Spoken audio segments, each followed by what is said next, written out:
guys, welcome back to my channel. I thought today I would sit down and just do a cozy little Q&A because I feel like it's been a long time since I've just chatted intentionally with you guys and answered your questions. So grab your iced coffee, your tea, your boba, whatever you're drinking today, and let's hang out. So I got these questions from all over, some on Instagram, some in the YouTube community tab, and some as direct email responses to my newsletter, The Romanticized Life, which if you're not signed up, go sign up. It's so much fun. I answer a question every week on there, and I also have like a motherhood section and a recipe of the week and a tip for romanticizing your life. And it's a fun little community over there. I'd say the most common question that I got was, will you homeschool your kids, or are you planning on homeschooling your kids? And the short answer to this is I don't think so. It's a little bit tricky because the schools in our area are not the best, but I also feel like I am not equipped to teach them everything that I feel like they're gonna need to know. Maybe like primary school, I feel like I could do okay, you know, with math and science and everything. I also understand that there are teachers, especially in high school, that have like studied and have a whole career just in one subject, and I do not have that depth of knowledge, nor do I feel like I have the patience. I'll also use school time when they're a little bit older to work, so that will be really nice. But we do need to figure out what we're gonna do. There is a school near us that I've been looking at, but it's a little bit down the road, so we'll figure it out. Someone also asked, would you ever consider going back to a 9-to-5 type job once your kids get bigger?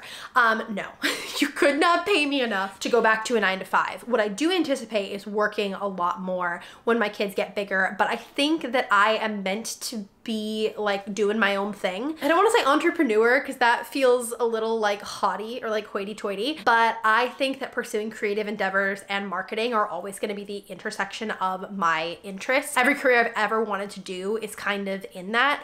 So I do anticipate working more, but I don't want to go back to corporate culture. It's just not for me. What are the top 3 skills you want to learn and current favorite hobbies? I love this question. Something that I really want to learn more in depth is sewing. I can do basic sewing and I can make little things, but I've never made like a full adult garment before, and that is one of my goals for 2024. So I think that would be really cool. Something else I really want to learn how to do is bookbinding. I have all these typesets for some of my favorite fan fictions, and I would love to bind them myself into like hardcover books. And I used to do like DIY. Let me see if I can find them. If you watched my bookish video, you'll recognize this, but this is one of the first fantasy novels I ever wrote when I was in, I think like 4th grade, 3rd grade, something like this. And I would like bind my own books with like cardboard and painter's tape and construction paper. So I would love to learn how to do this for real. But this is also really fun to look back on. Oh, goodness gracious. I feel like as far as hobbies go right now, I'm really into writing, obviously, and gardening. Gardening season is picking back up. I have big plans for the garden this year, and my 3rd tray of seeds is doing really well, finally. So 3rd time was the charm, so I'm really excited about that. This person said, you seem to have such diverse interests and always surprise me with little tidbits about what you like. Can you share some of your favorite fandoms? That's fun. What a fun question. Yeah, I don't know. I think I blame it on the ADHD hyperfixation thing, but I have a very wide array of like very niche interests, and a lot of them are things that I don't really share on here because I feel like it doesn't fit with like the day-to-day of like what I'm doing. Musical theater was a big one when I was younger, especially like in high school. I lived and breathed musical theater. Right now I'm really into Dimension 20, which is a D&D live play show. I love reading some Hermione fan fiction. I love Harry Potter in general, but not a huge fan of J.K. Rowling. So I'm doing a lot of like fanfic, like Marauders, Hermione. I love that. Anything Sarah J. Maas writes, I'm definitely in that fandom. I also love like Jane Austen era romances. The Pride and Prejudice movie with Keira Knightley and Matthew McFadden is like on repeat at my house.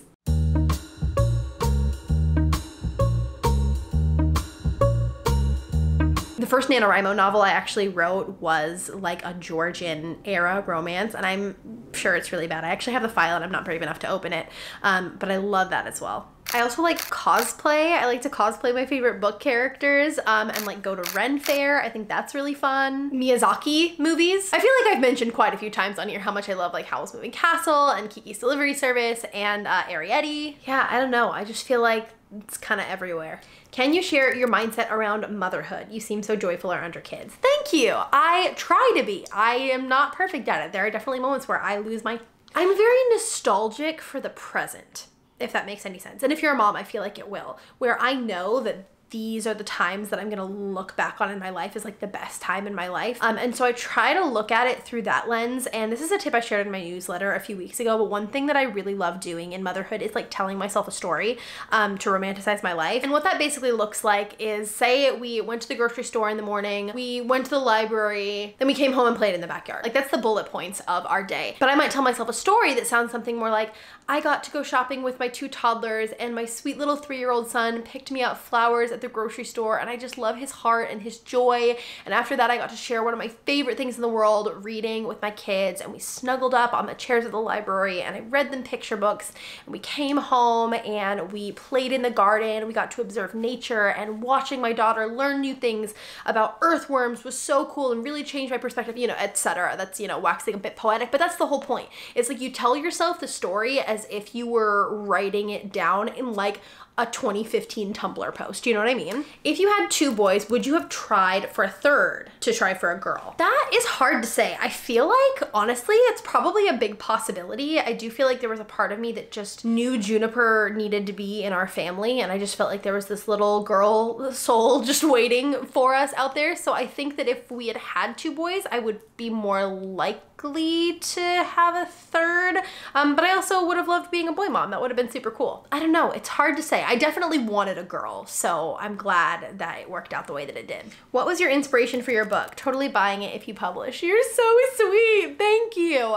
My inspiration for my book was actually a dream that I had. I like dreamt the second to last chapter in the book, and I woke up and it was November 3rd, and I was like so inspired by this idea, and then I realized it was NaNoWriMo, and I hadn't done NaNoWriMo since I was 15 years old, which was the last time I had written like a full-length novel and actually finished it. So I was just like, the timing lined up, and I had a doctor's appointment like far away that day, and I just like did a voice memo and I talked the whole thing out for like an hour straight on the way there. And I don't know, at the end of the appointment, I had a rough outline of the story, and it just felt like it was meant to be. It just came very easily. I am obsessed with my characters, and so like they've just been a lot of fun to play with. But yeah, how has getting an official ADHD diagnosis changed your life? So much. So much. There's a reason I talk about it so much on here. And a lot of it's just external processing. I think when something happens throughout my day and I'm like, oh, that's an ADHD thing, I usually like put a voice to that, and I'm always learning new things and realizing why certain behaviors are a certain way for me. And I did have somebody on Instagram be like, well, like you don't have to be your diagnosis, like that's just an excuse, which A, I think is not a very compassionate point of view. But B, for me, it doesn't feel like an excuse so much as a way to do better. And what I mean by that is, instead of beating myself up about not being able to do certain things the traditional way, or getting really antsy when I'm trying to like sit still and play with my kids on the floor for a long time, I realize how my brain works. I understand what's happening with the dopamine in my body. And so I'm able to find a different way to do it that makes it better. So it's not like I'm saying, oh, I can't focus on anything, I have ADHD, I quit. Instead, it looks like I got some like little fidget toys, and that has been helping a lot. Or I use my dopamine menu to pick like a side for something that is like a more boring task. I can add something more fun and like dopamine inducing to it. So I'm still getting all the things done, but I'm so much more compassionate with myself, A, which I think I desperately needed, and B, I'm just giving myself the accommodations to get the thing done, often faster and better. What's your 5-year plan? Oh my gosh, no pressure. I mean, you guys know I love goal setting, so I would be lying if I said I didn't have a 5-year plan, but I'm also leaving a lot of room for flexibility. I think in 5 years, I will still be making videos on YouTube, I hope, and be on Instagram. I do think my content will have changed and evolved in that time. Let's see, we'll have an 8 to 9-year-old at that point, and like a 6-year-old. So I do anticipate sharing a lot less motherhood stuff, and it just being focused more on me and my hobbies. And that's something that like is already kind of happening on my channel just organically. I feel like I would love to get into like kind of slower living content where it's a little bit more like cinematic, and I can take more time on one video when the kiddos are in school. I also plan to share a lot of my writing journey. I hope that in 5 years I've published a book. I see myself still very much in love with my husband. I hope that we will have gone on a big Europe trip by then as a whole family. And other than that, I'm just kind of leaving it open. Who is your celebrity crush? Brennan Lee Mulligan. And the girls who get it, and the girls who don't. Also Henry Cavill, but I feel like it's a little bit of a basic answer, and now as I'm thinking about it, I'm realizing that there are like a lot of similarities there. And I think my type might just be like smart and plays tabletop games, which also explains a lot about the person that I married. She's got a type. Do you have any tips for finding good thrift stores? I want to thrift more, but Goodwill by us has nothing. Goodwill is, okay, maybe a little bit of a hot take, but I think Goodwill is trash. Goodwill's prices have gone up so much and they're always really picked over. There's not a lot of good stuff. The dumpier the thrift store you can find, the better. Like look for ones that are run by churches. I feel like it's a really good tip. And the more that you have to pick through and the more you have to work for things, the better things you're gonna find and the cheaper they're gonna be. So look for the mom and pop ones. Also, I feel like if you want to go to a bigger chain, Value Village is more solid than Goodwill every time. How do you prioritize your marriage when working and parenting takes up so much time? I think Matt and I do really intentional check-ins, and it's not like we do it in a very structured way. We don't have like a day of the week where we like sit down and ask each other specific questions. But I think we constantly just have this dialogue going of like, how am I doing as a spouse right now? What can I do to serve you? And I think we also really celebrate each other's wins and really express appreciation about the little things. So like if one of us does the dishes, the other person is like, oh my gosh, that's been weighing on me. Thank you so much for doing that. I really appreciate you. And it just kind of keeps things positive, and I feel like it fills our emotional cups so that we're not like keeping score or constantly at odds with each other. I think also finding a hobby that you can do with your spouse is huge. So right now, like Matt and I are doing a lot of D&D stuff together. He's DMing a campaign for me and his two brothers and my cousin Peyton. And we're also watching a lot of live play D&D, and that's been a fun way to bond. But sometimes we'll like have a video game that we're playing together, etc. How do you get the motivation to do hobbies while having ADHD? I struggle. There are a bunch of different kinds of ADHD, so I feel like it probably depends on what type you have. I know like the three like medical ones are like inattentive, mixed, and hyperactive, but I know that there's also like a lot more. Like some people say there's 14. Anyways, for me, hobbies are like how I survive ADHD because they're my constant little dopamine fixes. And that's why I have so many of them, because I try new things to get the novelty of it.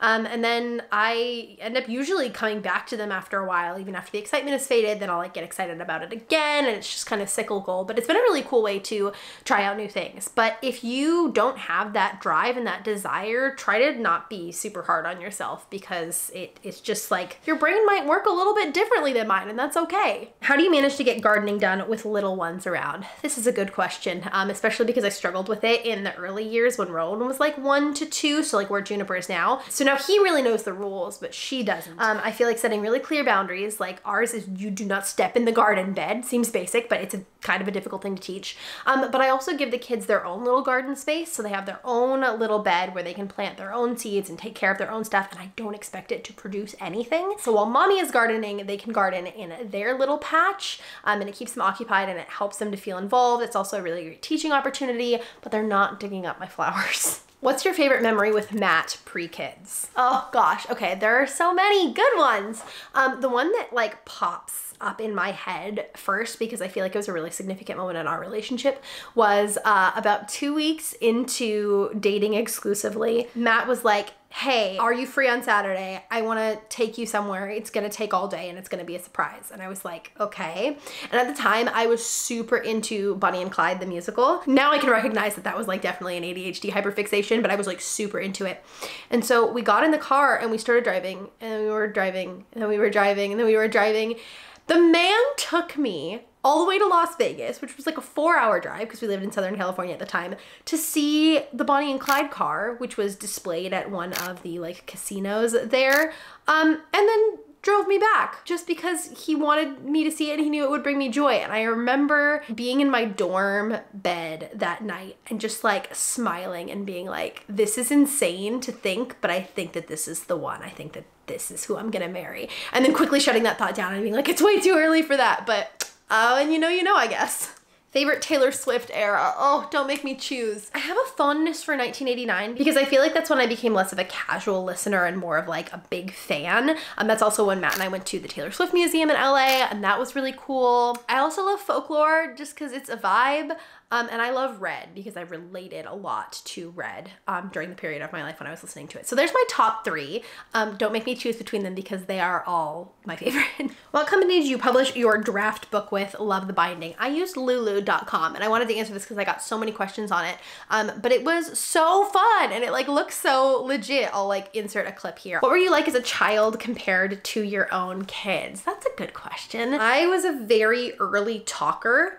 Which is very much like Juniper. Like she got a lot of words very early. I looked just like Juniper, which is wild. I think I had the mischievous side that Rowan has. Like there's this story about when I was young and I was in the car on a road trip with my grandma and my uncle and my aunt, and the whole time they were saying like, say Uncle Joe, say Uncle Joe, say Uncle Joe. And I was saying all these words and repeating after them, and I just wouldn't say Uncle Joe. And then we pulled into the driveway and I went, Uncle Joe! And that's like Rowan. That reminds me so much of something that Rowan would do. I think Rowan is very much like Matt in his desire to figure out how it works. Like he wants to take things apart and learn how they work. And that's like Matt's brain 100%. Rowan's also very musical. And I feel like Juniper is also showing that already. I mean, obviously she's smaller, so we're, you know, still learning about her. I mean, we're still learning about both of the kids, but I feel like both the kids are very musical, which comes from both of us. We're both, you know, musical people. There's a reason we met doing theater.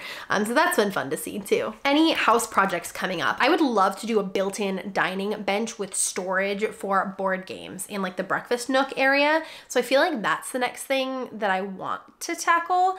The next thing we probably will tackle is our drainage in the backyard because our yard gets really soggy and we need to put a French drain in. But that's not as exciting. So I'm gonna say the bench. Do you have a non-mommy vlogger that you love on YouTube? I love watching Allison Bickerstaff's channel, but she did recently announce her pregnancy. But I don't think she makes like mommy vlogger content, so I'm gonna say her. Also, Darling Desi. I love Darling Desi. She doesn't have anything to do with kids. She does a lot of like slow living content, a lot of bookish content. Her videos are just beautiful. They are so cinematic, and I'm always so impressed with the quality of her stuff, so I love her as well. What do you now know after your renos that you wish you knew sooner? Okay, on a macro level, expect it to take so much more time than you think it's gonna take. Like so much more time. Like project the amount of time you think it's gonna take and then multiply it by 3. And on a minor level, if you are installing tile in a large area, use self-leveler, because we didn't do this because I didn't know.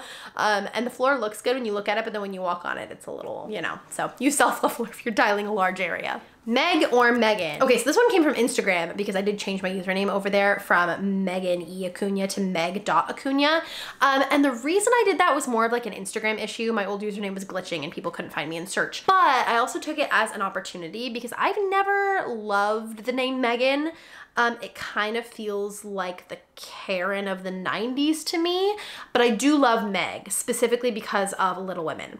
If I could like totally do something crazy, I would go with May, which is Juniper's middle name, M-A-E, but I feel like that's maybe too big of a change at this point in my life. So I recently decided to start going by Meg. I'm really liking it. It feels more like me. My channel name will probably change at some point, but I also don't want anybody to be like, is this you? Did you get hacked or whatever? So I've been procrastinating doing it. How have you noticed your approach to parenting has changed since the early days with Rowan? I feel like when Rowan was really small, I was a lot more rigid.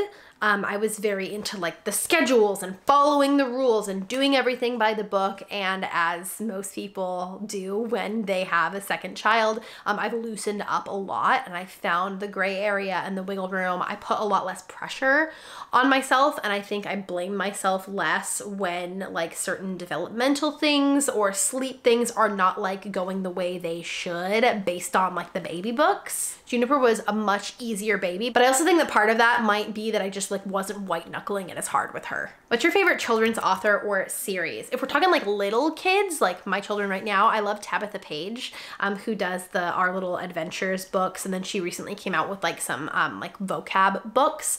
I love that there's so much intention behind her books. Like they come with a card in the back. I think she's like a speech pathologist or something, but on like how to use them to increase your kids' vocab, and like there's a little like search and find in the back and all of that. But also the art style is just beautiful, and they're like this like cloth bound looking texture, and they're so pretty. What's your favorite thing about each of your kids right now? I love how thoughtful Rowan is, and I love especially seeing that manifest in his little friendships now as I'm watching him interact with kids more. He just has such a kind, sweet heart, and he's thinking of other people, and if someone gets hurt, he's like trying to make them feel better, and it's so sweet. Honestly, my favorite thing about Juniper right now is that she sings all the time, and I think it's the cutest thing. And sometimes I can recognize what song she's singing, and sometimes I can't, but she's always just like kind of toddling around singing at the top of her lungs. I think it's so sweet. And I think that that's going to be it for this Q&A. I have some book editing to do, so I'm gonna stop procrastinating now. But thank you guys so much for watching. I love you all a lot, and I can't wait to see you in the next one. Bye! I follow only golden, golden.